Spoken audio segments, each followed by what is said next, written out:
Olá, mais uma vez eu me coloco na tela do seu computador e hoje para comentar sobre a ação declaratória de constitucionalidade 19, que veio declarar a constitucionalidade da Lei Maria da Penha. O Supremo Tribunal Federal, nesse julgamento, de relatoria do ministro Marco Aurélio Mello, ele veio declarar a constitucionalidade da Lei Maria da Penha e também venho nesse encontro para falar sobre as medidas protetivas de urgência relatadas na lei, né? E gravando esse vídeo 3 em comemoração aos 10 anos de vigência da Lei Maria da Penha.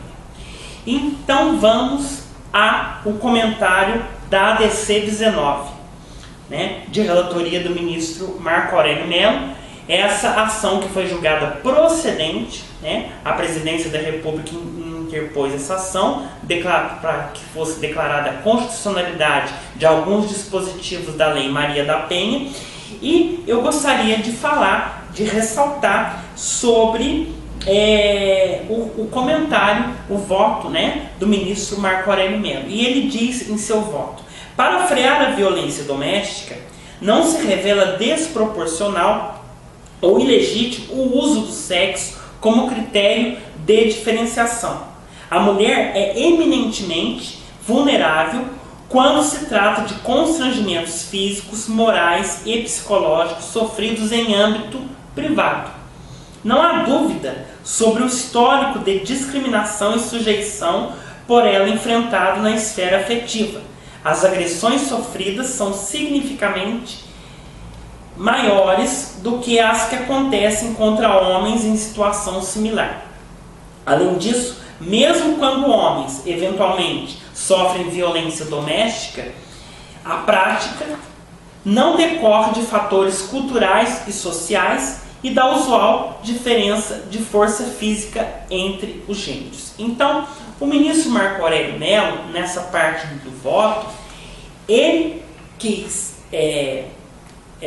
ressaltar que a mulher ela é eminentemente vulnerável quando se trata de constrangimentos físicos, morais, psicológicos, no âmbito das relações domésticas, ou seja, no âmbito familiar, no âmbito privado. E que há um histórico, né? Há um histórico de discriminação e sujeição a que a mulher vem sofrendo. Apesar de nós termos hoje a Lei Maria da Penha, verifica-se que ainda acontece da mulher ser discriminada pelo seu gênero, a mulher ser vítima da violência de gênero, muito atenuada graças à Lei Maria da Penha. Então, o ministro Marco Aurélio, ele ainda quis diferenciar a figura masculina e a figura feminina, diferenciando no sentido das agressões sofridas. Que as agressões sofridas pela mulher são significativamente maiores do que as agressões sofridas pelos homens. E ele ressalta que quando os homens eles sofrem violência doméstica, a prática não decorre de fatores culturais, né? Não decorre de fatores culturais e sociais, né? E há uma diferença aí de força física entre os gêneros, ou seja, a mulher é mais frágil do que o homem. Então ele vem ressaltar que a lei ela deveria ser julgada constitucional, que ela não vem beneficiar mais a mulher do que o homem, pelo contrário, ela vem dar uma igualdade à mulher em relação ao homem, né? A mulher é desigual em relação ao homem, então a mulher tem que ser tratada de forma desigual para se igualar ao homem, né? É o princípio da isonomia material, tratar os desiguais de forma desigual na medida de suas desigualdades. E ocorrendo essa isonomia material, a mulher fica alinhada, né, à figura masculina. A lei beneficia, né, a mulher nesse aspecto, né, fortalecendo a posição da mulher que historicamente é discriminada, historicamente, culturalmente, por uma sociedade machista, né? O Brasil possui uma sociedade machista, né? E aí ele vem falar sobre a seara internacional. O Brasil foi condenado a editar essa Lei Maria da Penha. Então ele diz o seguinte no seu voto: na seara internacional, a Lei Maria da Penha está em harmonia com a obrigação assumida pelo Estado brasileiro de incorporar na legislação interna as normas penais, cíveis, administrativas necessárias para prevenir, punir e erradicar a violência contra a mulher, tal como previsto no artigo 7º, inciso C da Convenção de Belém do Pará e em outros tratados internacionais ratificados pelo país. Então, aqui nós vemos, né, o voto do ministro Marco Aurélio ressaltando, né, na seara internacional, ressaltando sobre os tratados internacionais de que o Brasil hoje é signatário, que visa aí punir, prevenir, punir e erradicar a violência doméstica e familiar contra a mulher, tá? E finalizando, ele ressalta em outra parte do seu voto, falando o seguinte: a Lei Maria da Penha retirou a invisibilidade e do silêncio à vítima de hostilidades ocorridas na privacidade do lar e representou um movimento legislativo claro no sentido de assegurar às mulheres agredidas o acesso efetivo à reparação, à proteção e à justiça. Então ele vem dizer que a Lei Maria da Penha, ele tirou o silêncio da mulher. Ele tirou ali a invisibilidade. A mulher violentada, muitas vezes ela ficava em silêncio. Muitas vezes ela ficava calada, de medo, porque ela não tinha uma lei que assegurasse a ela a sua proteção. Então a Lei Maria da Penha fez com que a mulher, ela não mais ficasse em silêncio. Ela gritasse em alta voz e denunciasse as agressões sofridas no seu lar. Então foi exatamente isso que o ministro Marco Aurélio ele fala aqui em seu voto. Ele diz ainda que a norma mitiga a realidade de discriminação social e cultural que, enquanto existente no país, legitima a adoção de legislação compensatória e a promover a igualdade material sem restringir de maneira desarrazoada o direito das pessoas pertencentes ao gênero masculino. Então, o que ele quis dizer? Quis dizer que mesmo tendo uma lei que protege a mulher, o homem não vai ficar desarrazoadamente desprotegido. Por quê? O homem idoso, ele tem o estatuto do idoso que o protege. O adolescente homem tem o estatuto da criança e do adolescente que protege. Lá define vários crimes contra o adolescente.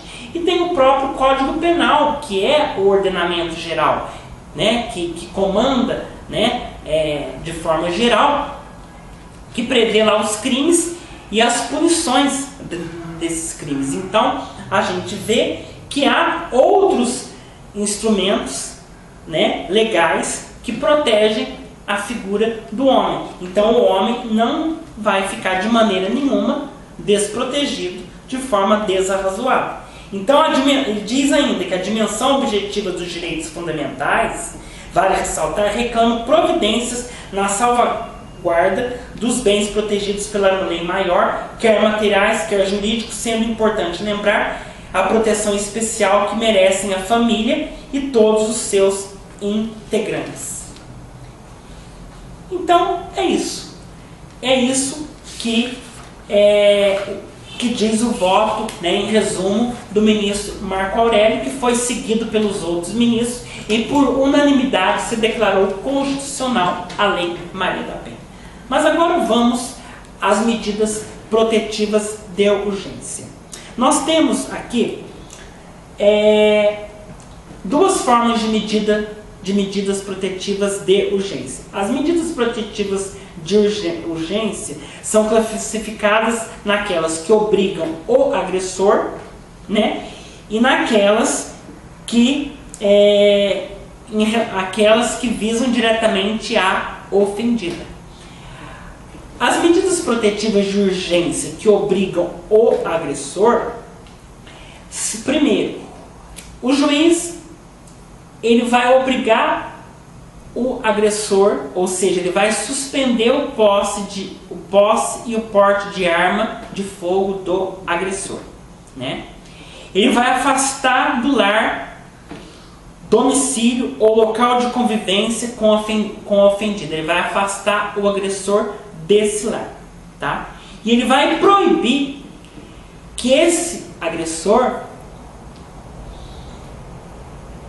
determinadas condutas. Ele vai proibir a esse agressor determinadas condutas, entre as quais a aproximação da ofendida de seus familiares, das testemunhas, fixando aí um limite mínimo de distância entre estes e o agressor, né? A gente já até falou em vídeo passado que há um mandado judicial de distanciamento do juiz, obrigando, por exemplo, o agressor a ficar a 300 metros ou 200 metros de distância, que ele não pode se aproximar da ofendida.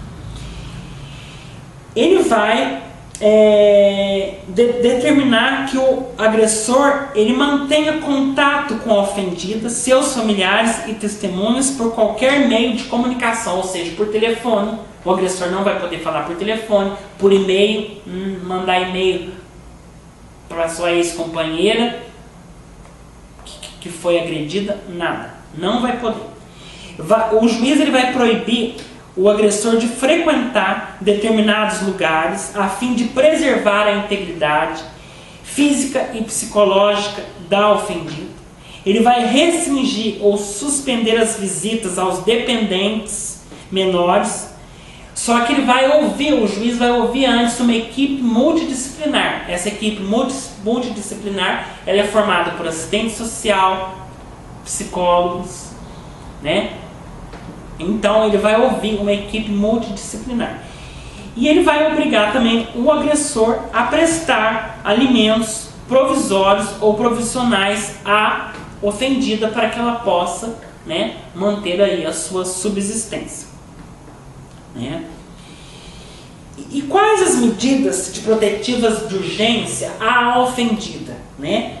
Olha, o juiz ele vai poder, né, se necessário, né, sem prejuízo de outras medidas, é lógico, não é um rol taxativo, né? O juiz pode ordenar outras medidas, vai encaminhar a ofendida e seus dependentes a um programa oficial ou comunitário de proteção ou de atendimento, né? O município vai ter um local para atender essa mulher, né, que foi vítima de violência e seus dependentes, né, vai ter um apoio comunitário. Por isso que o município é um dos atores, né, para proteger aí a mulher em políticas públicas, a política pública municipal.